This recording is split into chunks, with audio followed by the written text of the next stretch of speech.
What's up, party people? My name is Sunny Ray. This is the Sunny Ray Show. Fourth interview for the day. And oh my goodness, every interview seems to just be getting better and better. I can't believe I'm talking to such awesome people. My next guest is Alyssa. She spent 15 years at the intersection of machine learning and the real world, founding PM on IBM Watson, VP product at Figure 8, VP of AI and analytics at Blue Shield of California, and co-author of Real World AI. She's here today as founder and CEO of Grounded Health. So I am super excited to bring on Alyssa. How are you doing? Thanks for having me. Really appreciate it. Yeah, I'm excited to get going. So I guess let's kick off with what is Grounded Health and why should people care? Yeah, so Grounded Health is a new company that we just launched, and we're really excited because we are helping folks save a bunch of money for the health care that they use, primarily focused on employers who are the largest purchaser of healthcare in the United States. And that seems pretty widely applicable. I mean, everyone cares about their health, and I'm really excited about what you're building and the company as well. One of my favorite things, as I was telling you, Alyssa, is to learn more about the founder themselves and kind of their journey and why they're building what they're building. So I was going to ask you, so you were the product owner for computer vision at IBM Watson, early enough that there was no playbook. Like what did building that actually look like? And if I had to go back to my that Jeopardy moment, that was pretty wild. And that might have been the first time that at least myself I was ever exposed to something like what we're actually now seeing that's widely used in the form of ChatGPT. Yeah. But what was that? Like what did that feel like to be at the center of that? I had been at IBM a couple years prior to that, working on pretty sophisticated enterprise analytics platform called Leaf that had been really successful. And I candidly was a little bored and sort of knew in my heart of hearts that I didn't want to spend lots of time, climbing the corporate ladder at IBM and, really focused on a traditional path. And there was this new crazy business unit that was just getting started and just off the ground called Watson. And Jeopardy had happened in 2011. So this was a couple of years later when they were actually kind of putting a real business unit together to try to commercialize what had been an R&D and a research project prior to that. And so, I saw that there was a job opening, and against the advice of some well-meaning mentors and folks, I said, hey, let me go to the circus and let me, do something really unknown, that's unproven, that, no one has figured out how to make any money off yet. And I remember the day very specifically. It was my birthday, actually. And I it was my first day on the job. And I was the first product manager in computer vision. And it was my job. My boss said, okay, you got to teach Watson to see. Prior to that, it had all been about processing text. And this was the foray into processing imaging. And it was all types of imaging. And my first day was, okay, well, what types of images?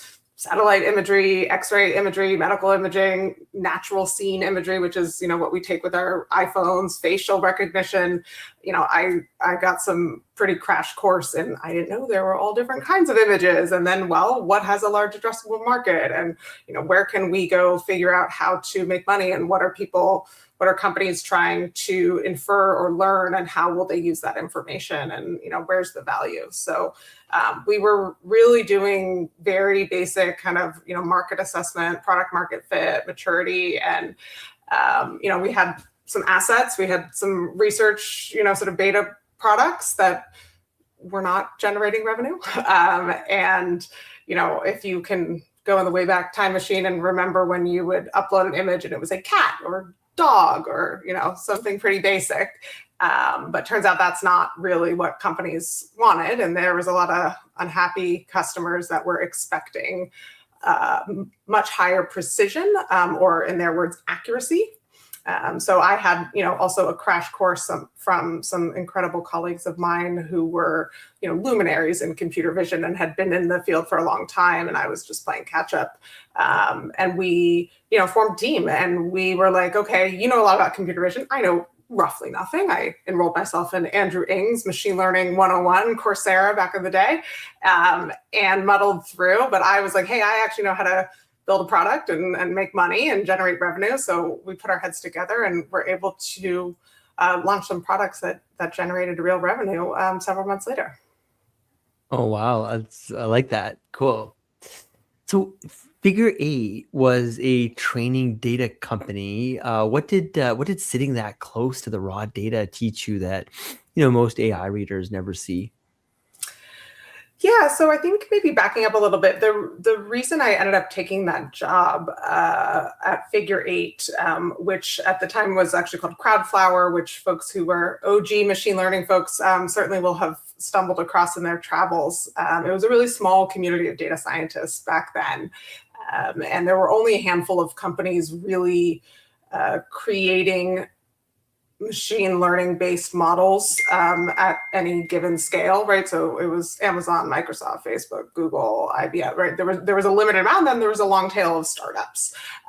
And all of those companies had an insatiable need for training data, myself included at IBM. And so I had grown to take over a larger portion of some of the developer APIs at IBM. So I was covering speech recognition and some portions of the text portfolio and personality and machine translation and stuff. And we all needed training data. I needed training data to take those products outside of the United States, into Germany, into Japan, and into all these different places. And, turns out you got to retrain.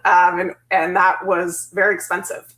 And the volume of data that we needed at the time, this was before transformers, right back in sort of neural net days, was really, really high in order to achieve the accuracy for the enterprise clients that we were serving. And so it was too expensive. I needed $500 million worth of training data, and no one was giving me $500 million because the ROI wasn't there. The business case didn't make sense. So I said, well, if I'm having this problem, one of the most well-resourced places on the planet, bet everyone else is having the same problem. And so I said, how do I make training data cheaper, right? And a lot more efficient.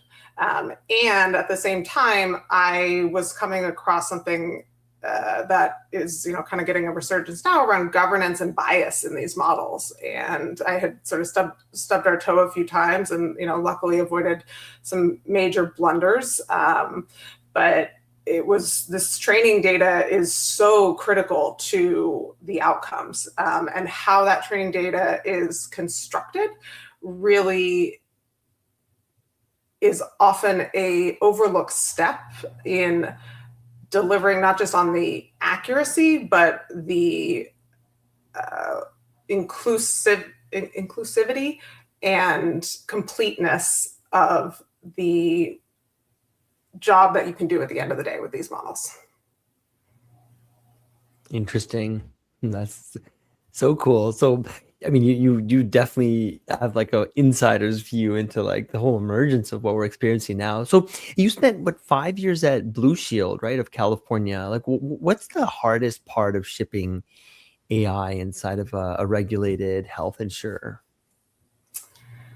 I think it's the same thing that's hard everywhere. Obviously there's lots of lawyers and, certainly regulators, that are, appropriately, overseeing and ensuring compliance and fiduciary oversight. But candidly, that's really the same a lot of places, right? Any type of big company or enterprise, wants to remain compliant and appropriate. I think, what's hard at a company like Blue Shield, similar to others, it's a big place and, there's lots of people and, moving from idea to delivery takes time and, consensus.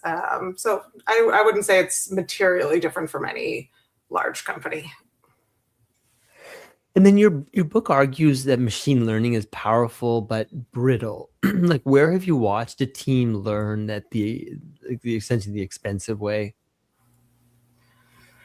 So many times. I think it's when you don't narrowly define the outcome or the objective that you are trying to achieve with the product or model that you're creating, right? So in the simple example from this morning, I was meeting with some lawyers because I'm working through, getting my company set up and creating contracts and stuff. And we were joking, hey, I was like, look, I don't want to make up a contract. We're early, but I want to like do this well. And this lawyer's very good at their job, and they were like, God, you would not believe like the garbage that people come to me with, having spent 10 minutes with their LLM of choice, and all of a sudden they think they're experts in this, and they're absolutely not, right? And you can get so far, right? It can really kind of trick you into good, but then when you hit reality of a real world situation with an opposing lawyer who is negotiating that contract, all of a sudden it breaks apart and it doesn't make sense. So there's all sorts of ways that happens all the time. I call the LLMs right now my interns. Like, they're kind of like not very good, sophisticated interns that you really gotta, harness, which is, all the rage these days. Yeah, that's a interesting take. I think I agree with you they are quite brittle, right? But when you learn to kind of harness that power, they can definitely unlock a lot of potential.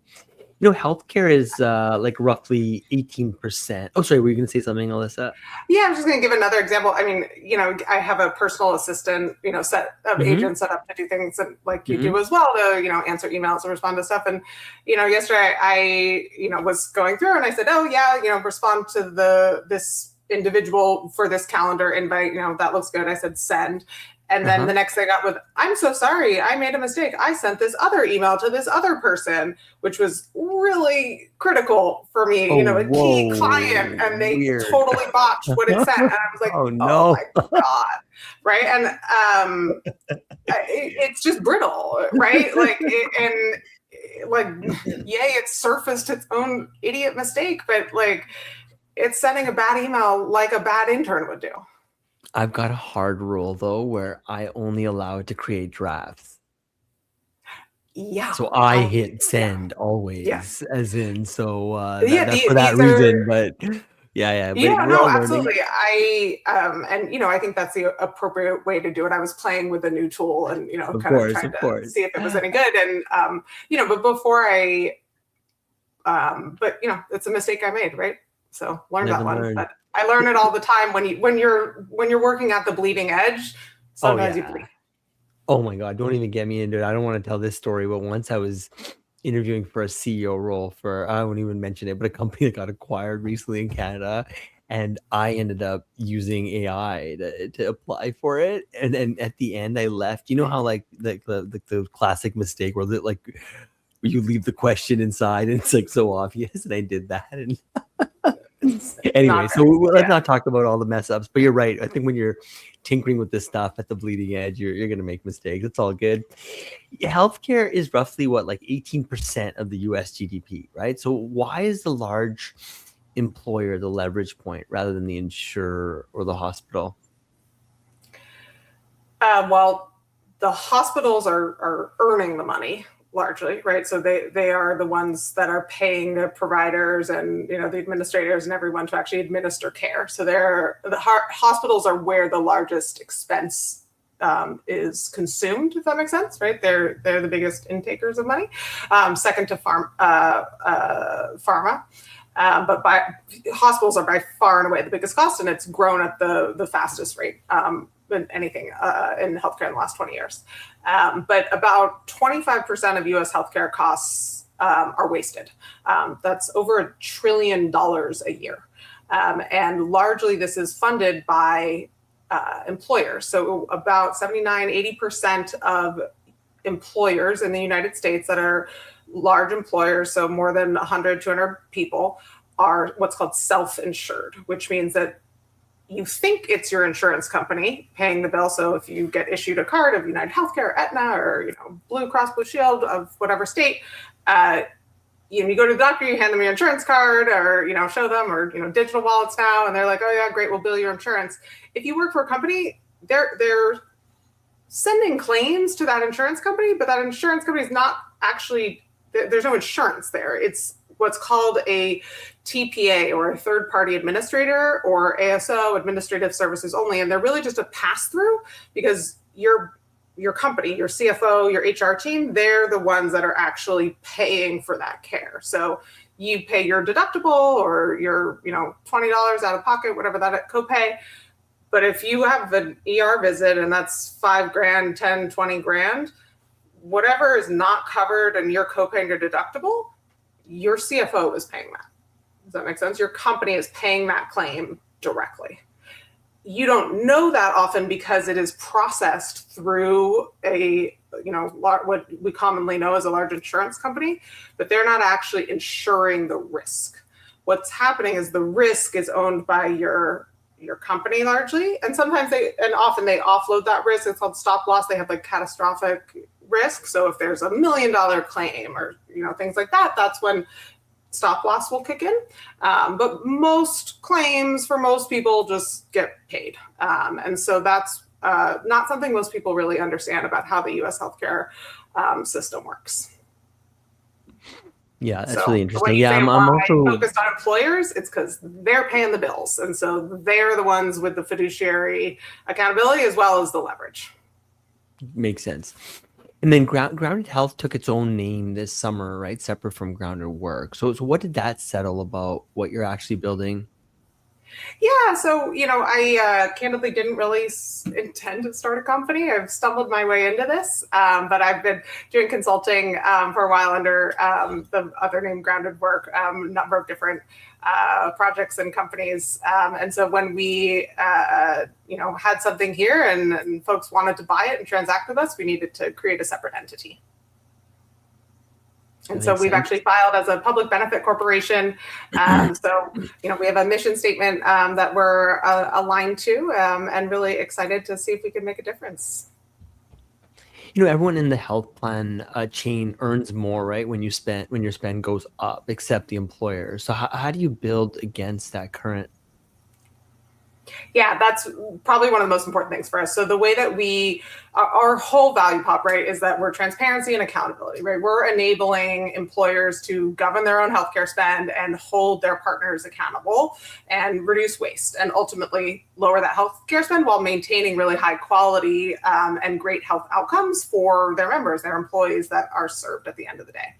And it's unusual in the healthcare space to have sort of a three-way win, right? Where the actual health is getting better, right? And it's more affordable. And it's something that is actually achievable at scale. These are difficult things. But to your point around the incentives, the way that we are charging is a flat fee upfront, just like you would pay for any other sort of analytics product. We're not actually administering healthcare. We're not, in the business of actually delivering health. We are in the business of creating transparency and audibility for those who are. So one example, often brokers are compensated as a percentage of the spend. And so hospitals charge more, right? Spend goes up, brokers' compensation goes up. Or often the third-party administrators or the plans are charging per claim, right? Or per employee per month. People get sicker, more claims, more money, right? And so those are the types of incentives that are just problematic for me personally and not something I want to be a part of. And so we've chosen to have an incredibly transparent, simple fee structure so that we are independent from any of those challenging incentives. Makes sense. Okay. And your scorecard reads public filings, right? And grades an employer's health plan A through F. What does it find that people don't expect? So many things. So one of the ways that we have been getting some early attention and traction is by identifying, which companies are the ones that we believe to have the most significant waste and therefore are really good candidates for us to create transparency with and are good, customer and ideal customers for us to target early. And so the way that we did this is, okay, well, who is overpaying their broker by the most relative to their peers? And because that data is all public now, though it can be kind of difficult to process and understand because these are large files, and we've partnered with some great folks as well, so we're able to actually synthesize that, so we can tell any given company, create a cohort of other similar sized companies, by geography or by industry or by number of employees, whatever it is. We say, hey, you're paying your broker 10%. Did you know that other people just like you are paying your broker 6%? And they're like, what? Because they had no way of knowing before, right? Or, hey, and we can do it down to what's called the CPT code or the procedure code. So, hey, you are paying, $1,000 for an MRI at this particular hospital, in this particular location, and your competitor down the street is paying half that. Did you know? Right? They're like, what? No, I didn't know that. And so then, those are just kind of some examples that are surprising and intriguing for people to learn more and connect with us and, see where the opportunities for them are to really save money. Got it. Mark Cuban shared Grounded Health, right? And traffic went up about 12x overnight. What did that spike teach you that, maybe a slow build never would have? I think it reinforced the market interest in what we are doing. I knew there was a market here. I talked to a couple hundred people over the last several months, kind of one by one, getting their feedback and maturing our product and, figuring out really where the pain point is. And, frankly, he surprised me when sharing that, and really, pleased to have, his support. He's working on these problems too, and he's been doing it for a long time. And, I think what we were building really resonated with him. So, taught me to always be prepared, though fortunately I'd learned that lesson a couple decades ago when I put things out prematurely without kind of the infrastructure behind it to scale. So thankfully we had all the analytics and the infrastructure such that the surge in traffic was just fine. You bootstrapped and turned down funding offers. What would have had to have been true for you to take outside money now? Yeah, I think we're certainly looking into that, and we'll probably accept some outside money from like-minded partners. I think the most important thing to me is really the people. Who do I want to build with? I'm in a really fortunate position that I get to build a company with people who are incredibly talented and much smarter than me, and we can do it together. It takes a village, and certainly in healthcare, it takes everyone rowing in the same direction to make progress. And I'm a lift all boats kind of girl, so the more the merrier. But I think what's really important to me is the alignment from the incentive structure and making sure that that's transparent and clear and upfront. Awesome. And hey, Alyssa, one last question. So ChatGPT started recommending you as a speaker before people did. What does it mean to build a company machines can find? I mean, this is a very new field to figure out how to rank successfully, within these LLMs on these search. I think, candidly, I'm still figuring that out myself. But I think, building in public is one of the things that we're, trying to do as appropriate and bring folks along with us for the journey. And, we're going to make mistakes, I'm sure, and stub our toes, but just like any good founders, we're learning from those mistakes quickly and iterating, and hope to not make the same mistake twice. Awesome. All right, Alyssa, where do people learn more about you and the project? And then with that, I'll land the plane and you can just hang out for a couple minutes. But tell people where we can learn more. I would love for folks to go to getgroundedhealth.com and check out your free scorecard. You can look up your employer or any employer and figure out what the opportunity is for them to save a bunch of money and deliver better healthcare for their employees. So we're partnering with CFOs. Awesome. All right. Thank you so much. There's a lot of people listening live as well. I really appreciate all of you for listening live, and I guess everyone else in the future. Until next time, take care.